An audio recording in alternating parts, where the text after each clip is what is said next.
आपा, आप एक बच्चे के साथ इस घर में अकेले कैसे रहेंगी? इस हालत में यहाँ तन्हा जिंदगी गुजारना सही नहीं है। काफी मुश्किल होगा ये।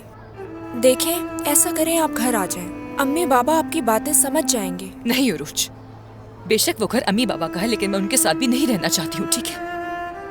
बल्कि मैं किसी के भी साथ नहीं रहना चाहती हूँ। किसी की भी पनाह नहीं लेनी है मुझे। मेरे पास मेरा बच्चा है। तुर्कान अब बहुत मजबूत हो गई है। इस घर की हर चीज खरीद लूंगी मैं, और जल्द यहाँ पर पर्दे भी लग जाएंगे।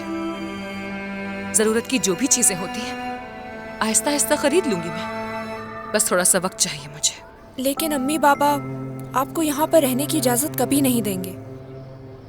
उनसे इजाजत मांग कौन रहा है? जिंदगी मेरी और फैसले भी मेरे। मैं वो तुर्कान नहीं रही जिसे अपनी मर्जी पर चलाया जाए। लेकिन उमर भाई का क्या? आप उनके बच्चे की माँ बनने वाली हैं, उनसे क्या कहेंगी?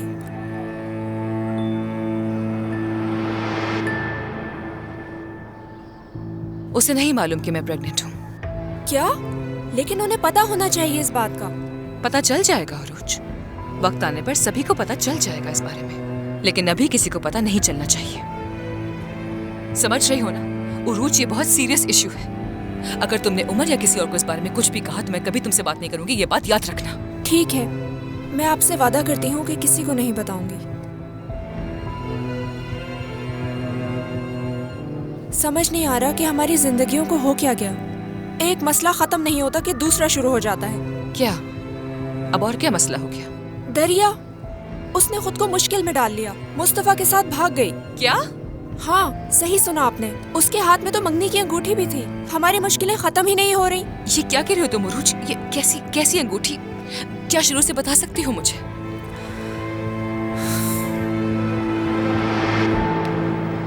उमर, उसने एक घर रेंट पर कैसे ले लिया?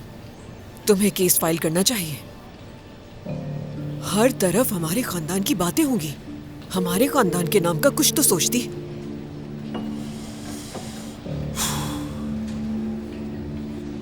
बेटा, अगर अलग होना ही है उसे तो सरनेम छोड़ दे हमारा। आखिर वो तुम्हें बच्चा भी तो नहीं दे सकी। हर चीज में कोई ना कोई बेहतरी होती है बेटा, भूल जाओ उसे। तुम्हारे लिए यही बेहतर है। हाँ, मगर नसरीन साहिबा बहुत परेशान हो जाएंगी। तुर्कान ने अच्छा नहीं किया। उन्हें कितनी तकलीफ होगी तुर्कान के इस फैसले से।